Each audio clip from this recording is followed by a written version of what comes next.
This is Nadisha in Chicago, and you're watching my channel, Knowledge for Quality of Life. Friends, first of all, I apologize for being absent for almost over 2 months now. I have lost my mom on April 26th at the age of 99. So that's why I was not in a position to do my vlogs for the last 2 months. I am very happy in a way that she's in a better place and she had a full life. She went peacefully. Just she slowed down, in the last 2 weeks, and her heart started slowing down, and it was a natural death at home. So I'm really uh, thankful to the nature for this mercy. And she lived a very resilient and full life.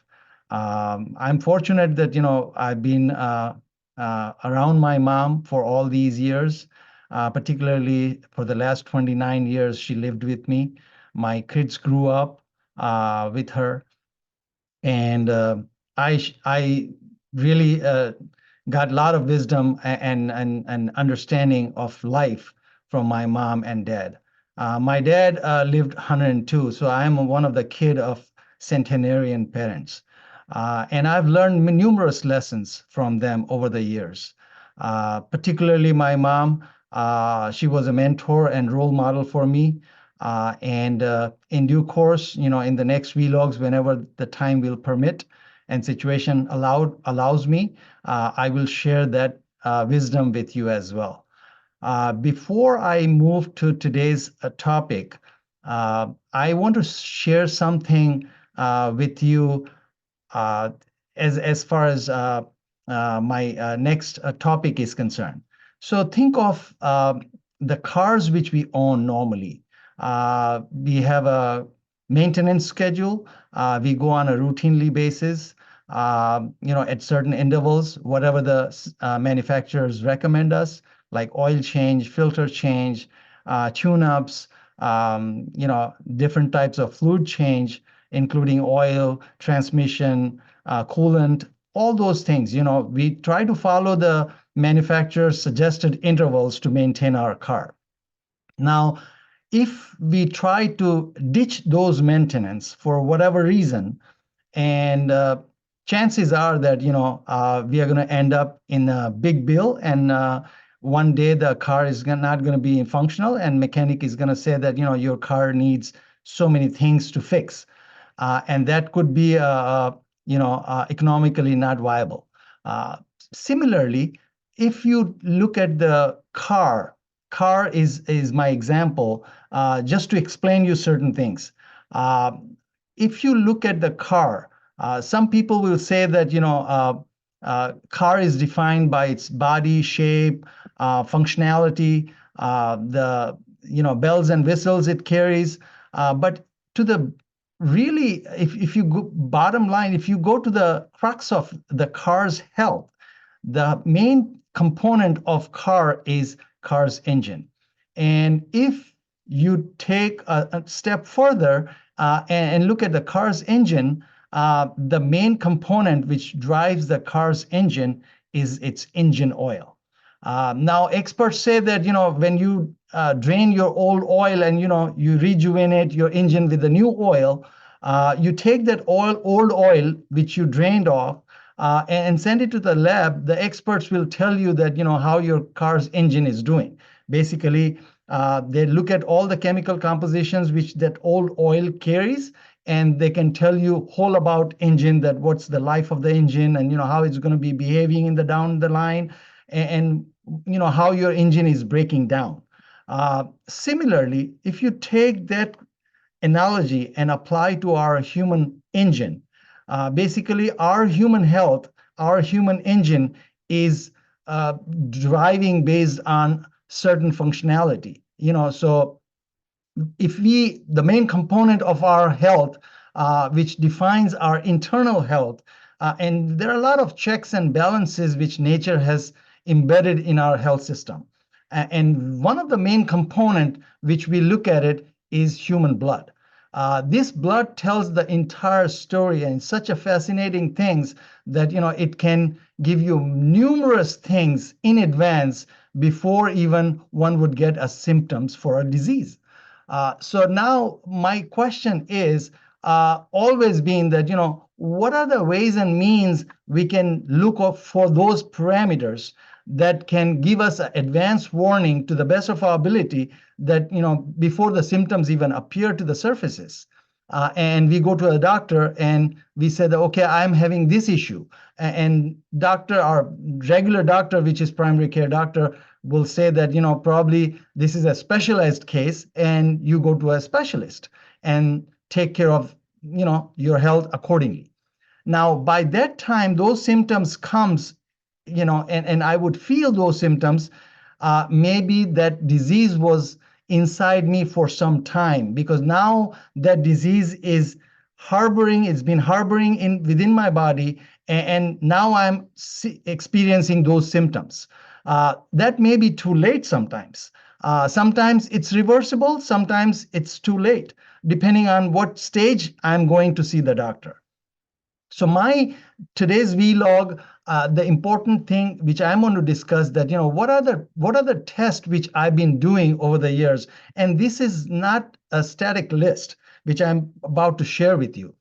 This is a dynamic list. And over the years, I build it up. And I've done almost all these tests over the years. Not necessarily every year I do all the tests, because some tests are yearly, some tests are once in 3 years, sometimes maybe once in 5 years, sometimes once in a lifetime. So I will tell you when I will be doing separate vlogs, not today, about those marker tests, why I'm doing it, how I fixed it, my issues, and what did I see that, and how we can benefit out of those marker tests. Now, I'll tell you one more thing that, some of the tests which your primary care doctor may not be aware of, because those are specialized tests.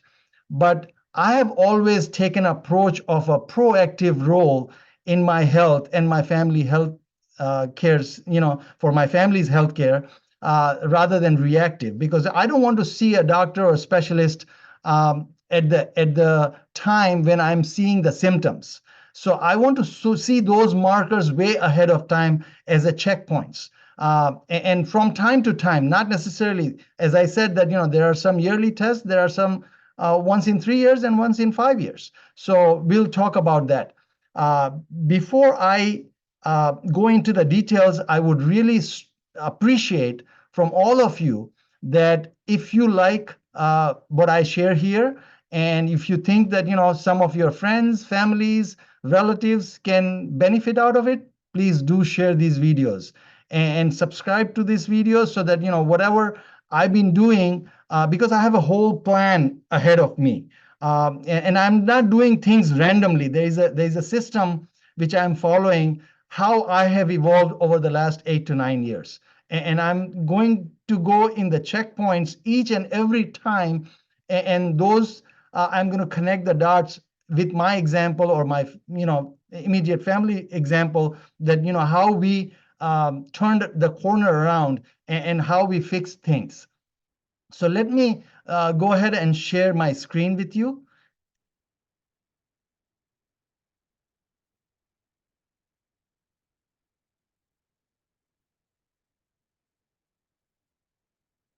So what you are seeing here on the screen is series of tests. There are about 37, 36 tests. And I'm telling you that I'm not going to go into the details of each test. This is based on some of the comments I saw on my YouTube channel, that people were asking that what type of test I do. And one of my Facebook groups, people have been asking me as well that what are the tests I do, and there's a rationale behind each test. And I didn't just woke up one day and came up with this list. From time to time, I did many iterations. I check all these markers from time to time, and I made sure that whatever I'm trying to fix is within the normal range. And when I found out something was abnormal, I mitigated that accordingly. So first test which you see here is magnesium RBC. And magnesium, I have done a separate vlog in which I have explained you how I make my own water, magnesium bicarbonate water. So first is magnesium RBC. Vitamin E, fasting blood insulin, which I have done another vlog in the past about insulin, why it's very crucial rather than just looking at the fasting blood sugar or your HbA1c. And we will do a separate vlog in calculating that, how one can check yourself that whether you are insulin resistant or not based on fasting insulin and fasting blood glucose. Those two numbers are required to calculate your HOMA-IR, and we can go over it once more. I have done in the past, but I can explain another vlog. The next one is C-peptide. It's a protein which your pancreas tells you, it's a protein which tells you how your pancreas is basically functioning as far as your insulin management is concerned. According to the new research, they are saying that C-peptide is one of the leading marker for telling an advance notice, so to speak, about the risk of pancreatic cancer. So this is very important, C-peptide as well. HSCRP, this is a marker for inflammation. And I'll be doing separate vlogs, how it ties upon, along with the various diseases. Now, remember that we've been talking about 4 non-communicable diseases. One is cancer, the second is heart disease, cardiovascular risk, the third is neurodegeneration, Alzheimer's or dementia and stuff like all those related neuro diseases. And then we are talking about insulin resistance, which is diabetes, particularly in type 2. The next one is complete metabolic panel. This is normally covered by your annual physical, which your doctor writes, CMP, which we call it. It gives you a variety of different parameters within that panel. Next is homocysteine. This is a CVD marker as well.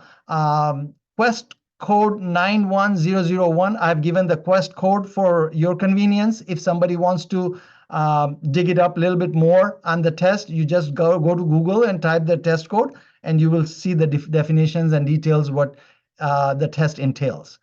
This gives you omega-3 and omega-6.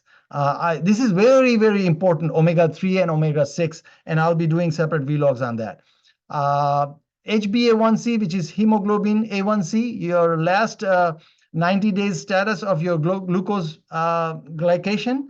And this is an important marker, but not the basis of defining one completely, that whether one is insulin sensitive or insulin resistance. This is not a very, very good leading marker, particularly for those who are on borderline. The next one is GGT. This is also gives you this is a protein, gives you a status of your one's liver. Ferritin is your iron storage. TSH is thyroid stimulating hormone with free T3 and T4. This thyroid hormone is one of the main ingredient in endocrine system. And basically we call thyroid, as you know, that it's a thermostat of our body. A lot of things can go wrong with abnormal range of your TSH value. The next one is fibrinogen. This is a protein, it's a fibrin level, which plays a very important and crucial role in blood clotting.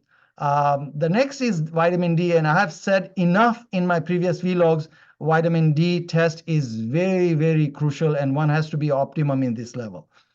The next, along with this same, I wrote it down also 125 dihydroxy D3. Now, this 125 dihydroxy is a hormone which gets converted after vitamin D gets converted and gets processed through the kidney, active form. And then once it gets processed through the kidney, it becomes 125 dihydroxy, which is a hormone which we call it calcitriol. So this is not a yearly test, but once a while, you need to make sure that, your active form of vitamin D, which you're testing, whether it gets converted properly through your kidney or not. Are you in the normal range of your hormone or not? That's why I said that it's not yearly required. Once in a while, maybe once in a 5 years or so, or once in a 10 years, you have to randomly check it whether there's nothing compromised at that level. The next one is Quest test code 92145. This is one of my favorite for CVD risk. This is an advanced lipid panel cardio IQ. There's a lot of myth about cholesterol, and we are going to get a little bit more into details in the next vlogs, that why it's really a misunderstood thing and why there's a hype so much about, and what are the right tests to do. And this is one of the right tests, either this one or NMR lipoprofile by LabCorp. Either one of the tests. This test from the Quest gives you more detailed information than the LabCorp. That's why I prefer this one. The 16th is liver enzymes, ALT, AST, and ALP. It gives you the status of your liver, how your liver functions are doing in terms of liver enzymes. The next one is 17th is CBC with differential. This is complete blood count, which is normally included by your primary care doctor as part of your yearly blood work. The next one is vitamin A. The next is ApoA1. This is a surrogate marker for your HDL. But this is a different type of test, in comparison with your standard HDL, because I believe that standard lipid panel, which is your triglyceride, your LDL, your HDL, and your total cholesterol is really obsolete. And I'll tell you why it's obsolete, because still a lot of doctors are doing those tests. It doesn't give you the complete picture of your lipid distribution, to be honest with you. And I really took me a time. It took a while to digest all these things, that how our lipid system works, and how it's really misunderstood. So I'm going to take a deep dive into it in next vlogs. The next one is a test code, Quest test code 10195. This is a vitamin B panel, which gives you vitamin B, B3, B6, B5, B9, B12, all these in one panel of test. The next one is oxidized LDL. This is one of the good marker for your CVD risk as well. How much your LDL, low density lipoprotein, is getting oxidized. And too much oxidation of this is not good. Quest test code 35694. This is a mineral profile, which gives you a selenium, a chromium, cobalt, manganese, not magnesium, manganese. And these are the different minerals which are required in the trace amount for our metabolic functions and a lot of enzymatic functions. Remember that nature has given us a lot of reserves in our human body. But whenever body needs those minerals for functionality at enzymatic level or metabolic level, it draws that mineral. Body is very smart. Nature has designed us so much sophisticated that body knows that where to take it and when to take it. But the problem is that if body keeps taking it, right, and you are not depositing again, you are not replenishing again, then one day those reserves are going to get depleted. It's just like your checking account or your savings account. You keep withdrawing the money, but you don't deposit it. So of course, one day the account is going to get negative, and that's not a good thing. So we need to include those minerals in our variety of diet. I'm not talking about doing all these tests and just loading up with a supplement. No.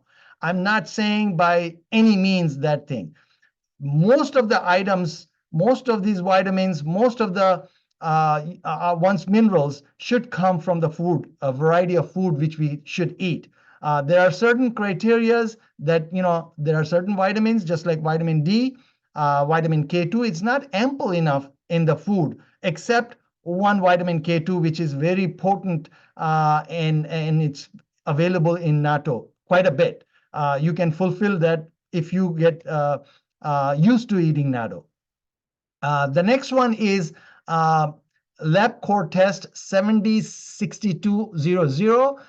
This is the toxins, metals, arsenic, cadmium, lead, mercury, because, people say that, if you're eating seafood, you may get mercury. Yeah, there are a lot of fish which carries a lot of mercury, but, you have to be very careful that what type of fish you are eating, if you're eating one.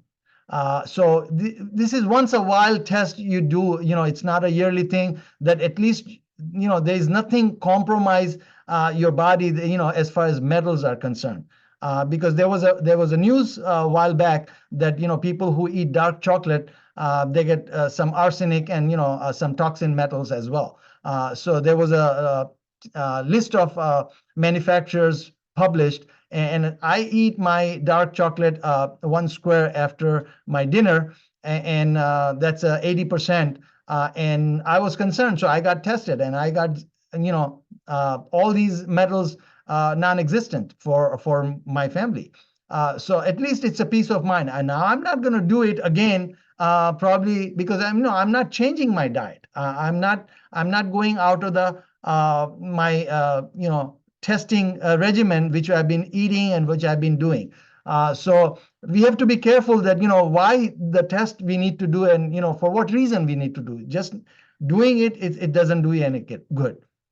So test number 24, this is another one, ADMA, SDMA. This is a CVD marker as well. Iodine, we need to do it because iodine and selenium, these are the two minerals which are leading factors in metabolizing one's thyroid. So you have to be in the normal range, because we eat a lot of salt, decent amount of salt in our food intake, but we need to make sure that our salt is iodized. Iodized salt, and and you need to know that what is your iodine level. And this is once in a while type of test. You don't need to do it on a yearly basis. Cardio IQ insulin resistance panel with score. This is there is a CPT code. I wrote it down, and this is one of my best test to see that how you are doing as far as insulin resistance and insulin sensitivity is concerned. Are you insulin sensitive or you are insulin resistance? And this is one of the main tests along with cardio IQ. The next one is LPPLA2. This is another CVD marker. ApoE genotype, I did one vlog on this. We carry one allele from either parents, one from mom and one from dad. So we carry 2 alleles. This is once in a lifetime test. What type of genotype I carry? So I need to know my genotype so that I can do things accordingly as far as my diet is concerned, because based on this genotype, our lipid profile works around that. The next one, 29, is carotid Doppler. This is not yearly thing to see any plaque it has built up in my carotid or not. I'll do this separate vlog on that. The next one, test number 30, is CT scan of heart for calcium score. This is another one, because carotid has carotid arteries takes a heart, blood from the heart pumping through the brain to the brain, and then there are 5 arteries here around the heart area, coronary arteries, and that takes the blood downward. So basically what we are looking here, that what kind of a calcium score one has in those coronary arteries, because that calcium score is a function of the soft plaque. So we need to know that if I have something or I'm zero. And I'll do the separate vlog for that. And I have benefited out of it, and I have stopped my progression basically in my last week's test, because I've been monitoring this over pretty much 6 years. I do it every 3 years, this thing, because I don't want to do it yearly basis, because there are certain things which takes time to reverse things or stop things. The next one is test number 31, DEXA scan for bone density, particularly for females, but males are not spared here. And this test is to check whether they are normal bone density or in the range of osteopenia or osteoporosis. Now, to be honest with you, I don't like this test that much, because for petite females, it gives you a margin of error quite a bit. And there is a new test, but it's not readily available in many places yet. It's called RMS echolaite. It's just like an ultrasound of your main areas of the bone, like vertebra and spine, and femoral neck and your hip. So basically, they do the ultrasound and they check the bone density. That's much better as far as accuracy is concerned, particularly for petite females, than the DEXA scan. The test number 32 is comprehensive eye exam by your MD, ophthalmologist, not optometrist who gives you a prescription for eyeglasses. This is to check for glaucoma, macular degeneration, and health of the optic nerve, because these issues of macular degeneration and glaucoma and health of the optic nerve, this thing is so silent killer, and it runs in the family. So if you have those genes from mom or dad, you are prone to get, and there's no signal for this. There's no symptoms until it's too late. Because I caught it in my mom's case, a right moment, and she was on one eye drop at bedtime, for the past 15, 20 years, and she was doing phenomenally well as far as her eyesight is concerned.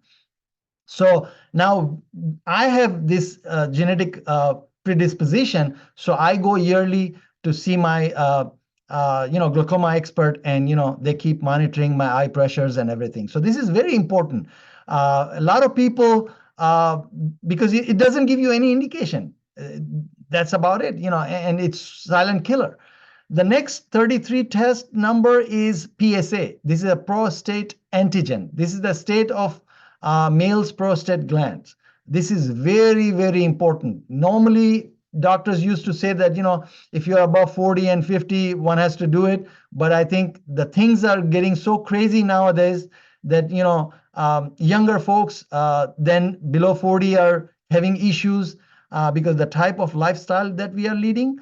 And there's nothing guaranteed here. So I would strongly recommend, this is a simple test through the blood, and just monitor your PSA, work with your doctor. The test number 34 is mammogram for females. It's a yearly thing. And it's very, very important, crucial, that if something is there, then, it can be identified early enough so that, it's properly curable. It's reversible. The next test number 35 is a Cologuard. This is in lieu of colonoscopy. But I'm not saying that this is a replacement of colonoscopy. Of course, colonoscopy is a gold standard. And I do it Cologuard because it's less invasive once in 3 years, because, I don't have any genetic predisposition of colon cancer in my family. And this is 95% accurate Cologuard according to the lab Exact Sciences. So I do it every 3 years. And the next one is urine analysis. This gives you the status of your body, how your body is, basically, besides many other things. That, what is the pH of urine tells you that, are you acidic or you're alkaline, you're base. So, acidic environment of our body is not good for multiple diseases. And a little bit alkalinity is better. So this gives you a urine analysis. This thing should be yearly, and it gives you a pretty good picture that, how your body is doing. The next is, and the last one, but is very important. This is one of the master antioxidants, glutathione. And with this, let me stop share here. So this list is quite long and extensive, pretty detailed list. And I'm not expecting everybody to do all these tests by any means. No. There are certain tests which, if you ask me that, if I had my restrictions that, I'm not allowed to do all these tests, there are certain tests which are really, really mandatory.